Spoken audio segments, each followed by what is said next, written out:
What's up, Yankee Jeff coming to you tonight with It's Not Your Fault. No some more t-shirt therapy. I'm sorry, I was unsupervised. My excuse. Thanks for tuning in tonight. If you could, before we get any farther into this, leave like, subscribe, leave a notification bell. Why? Why is it so important? I say this every time. Content right now here, no good. Has to go up here so more people will see it. More people see it, more people get help. This is nothing financial. This is nothing ego minded. This is just trying to get this information out to as more people as we possibly can. And it won't be out to more people unless YouTube sees that maybe there's something trending here. This is unfortunately on education channels, they want to see some traction. And right now, the traction isn't there. So please help me get that traction going. I'm going to talk tonight about the Banshee. Who is the Banshee? Anyone knows about the old folklore about the Irish Banshee, this this demonic uh, witch beast that lives out in the woods that comes around and torments you and things of that nature. Well, we all have one of those, sadly. And they will try and rear their ugly head and get us riled up. That's what they do. That's what addiction does.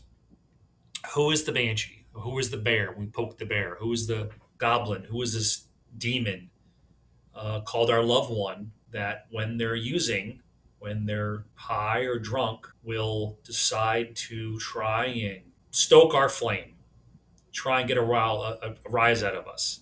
The whole idea behind your loved one trying to incite a reaction from you is to take the spotlight off of themselves. How many times has it happened to you in the past where you've tried to reach out to your loved one who may be in the throes of addiction or alcoholism, not sober, and they immediately vomit everything on you, metaphorically speaking, about how all this is their fault? This is what you wanted. This is all your fault. It wasn't for the fact that this, I wouldn't be this. It wasn't for the fact that you did this, I wouldn't be doing this. Timeless dance of deflection. Your loved one's going to try and find every excuse to put the blame on anyone but themselves of why they're where they are. It's just a fact of life. That's what addiction does. Addiction doesn't take blame for anything. So what's going to happen is, and get ready for it, is especially if you're new to this addiction game, because it's going to happen to you eventually, you're going to make contact with your loved one and they're going to come back at you with guns ablazing. I hate you. I wish I was dead. I wish you were dead. You're a piece of garbage. Don't call me ever again. You don't care about me. All you care about is my brothers or my sister or my husband or my wife or whatever. It happens now. We're not supposed to give advice, but this is my channel. So start your own channel if you want to hear advice. Here's the advice. Don't take it personal. It's not them talking. They're being held captive by gunpoint inside their own subconscious by this beast called addiction. So when they come at you like that, with the most vile, disgusting things a loved one could possibly say to someone they supposedly love, I'm not saying it's not going to affect you. Swallow hard, give it over to God. Okay? It's not them talking. It's not them. It's addiction talking. Addiction's job, and it's so good at it, is to drive a wedge between your loved one and you. What it wants to do is get to the point where all you need, the loved one, is the drug, the alcohol. It's going to push everything else away from your loved one except it. The beast that must be fed, that beast that must be fed by the alcohol or the drugs. It's going to tell your loved one, all you need is me. I'm the only one that loves you. I'm the only one that's never betrayed you. I'm the only one that's never let you down. Just keep me in your life. The hell with everyone else. And it's really good at doing that.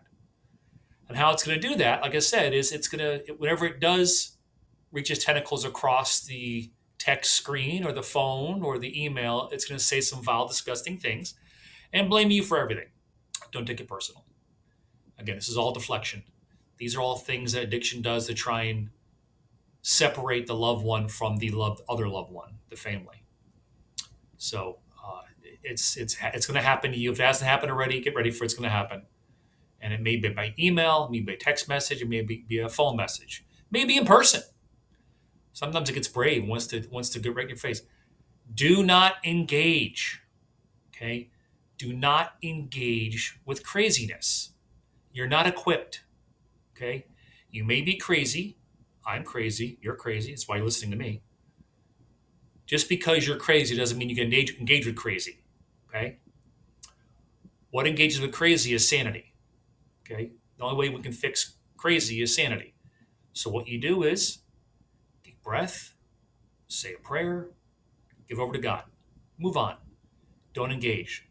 What your loved one's addiction wants more than anything else is it wants you to engage with them. It wants you to send to volley that ball across the net. Okay. It wants to try and spike it back in your face. Just let it fall. Let it fall. Okay, just let it fall. You don't have to go on this path of oh yeah, well what about this? Boom. Okay, what about that? Boom. Okay, what about this? Boom. Nah, let it go. Come on. It's not your loved one. It's not. It may be your loved one's face. It may be your loved one's voice. It may be your loved one's phone number that's texting you. Not them. It's not them. Okay? Don't take it personal. Don't. Okay, the one thing it wants more than anything else, this disgusting demon inside them, is it wants you to open up a dialogue of vitriol and tumult and angst and insults and expletives. That's what it wants. It wants you to reach back out and hurt the loved one. Don't go there, because once the loved one feels like they're being attacked, then mission accomplished. Addiction's won again. Let's go have another hit, take another pill, have another drink, because that's what it wants you to do. That's what it wants the loved one to do, right? This is how it works. That's what you're dealing with. You're dealing with a crazy thing right now. This Tasmanian devil that's living inside them. All it wants to do is devour every loved one around them and separate your loved one from everyone else, so that all it needs is you. All it needs is your addiction. Your addiction wants to be fed, and it wants to separate everything else from your loved one. So when the time comes, and it will come, it may be subtle. It may not be as bad as you may think it may be. It may be worse than you think it's going to be. But when it comes, with guns ablazing, wildly throwing punches and haymakers, let it go. Let it go. Don't engage. Parry it away. Just let it go. Okay. Don't return the ball over the net. Don't. Don't. You don't want to get into a game set match with addiction. That's what it's looking for. Okay. That's what it's looking for. It's looking for a tit to tat back and forth with your loved one and you, so they can come back and say, see, I told you, they're all against you. All you need is me. All right. You can't fight crazy with crazy. You only fight crazy with sanity. Okay. So make a sensible choice and don't engage. Just don't. Don't. It's a lot easier to delete the text and go on with your day. It's a lot easier to delete the email. It's a lot easier to delete the voicemail. And if they want to see you in person and start a volleyball game with you, I'm not in the mood. Come back and talk to me when you're in a better sense. Talk to me when you're better sense, your better mind, peace of mind, better frame of mind. You have the right not to like people that you love. It's the truth. And you're not going to like your loved one. You're not. Trust me. You're not going to like your loved one. Doesn't mean you're not going to stop loving them. You always love them. Okay. But protect yourself. Protect yourself. Don't get involved in the back and forth. Don't get involved in the personal insults, the cuts, the knife throws, don't get involved in it. Please, just don't. You want so much to react the way you've always reacted in the past to your loved one. Your loved one sends you a text or a voicemail or an email, you want to respond. You're not responding to somebody who's on the same level playing field as you. They're not in the same frame of mind as you. They're not present. They're not there. They're not lucid.